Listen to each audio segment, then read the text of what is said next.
Adam, what more do we know about the origins of this outbreak? Well, we know that it's two workers who are working at the port in the country's capital, Nuku'alofa. They were vaccinated and the cases were asymptomatic as well. They were only picked up in routine testing of port workers. And it remains unclear at the moment whether or not it's the Omicron variant of COVID-19. But the big question is exactly where these workers got the virus from. Now, we know that Tonga has been very strict when it comes to COVID-19. They've only officially recorded one case that was in hotel quarantine last October. And they've largely done this by closing the borders and ensuring that anyone who comes in has to quarantine. Obviously, now a lot of international aid workers and military vessels are having to enter the country to deliver aid. So a lot of fingers are being pointed at them. There was the Australian vessel, the HMS Adelaide. They had a huge outbreak on board, or around 50 cases of COVID on that vessel, and it was presumed that possibly the virus did come from that. However, Tongan officials and Australian officials have confirmed to Australian media that that ship actually docked in a different wharf to where these two workers were based.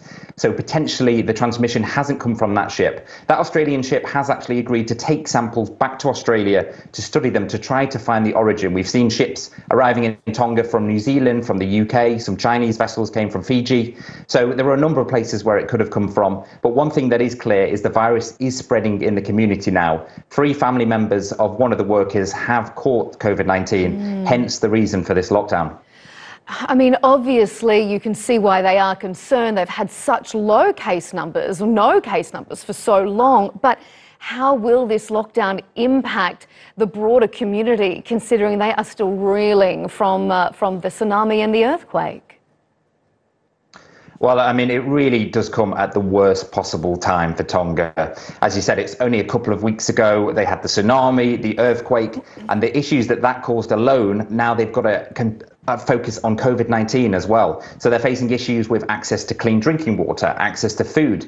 Internet connections are still badly down. And a lot of people, they're now being asked to stay at home because of the lockdown. Well, a lot of people have lost their homes because of the tsunami. They've been displaced to different parts of Tonga. So you're trying to effectively stop transmission of a very transmissible virus with people living in tented communities, people living close together, people going out to pick up aid.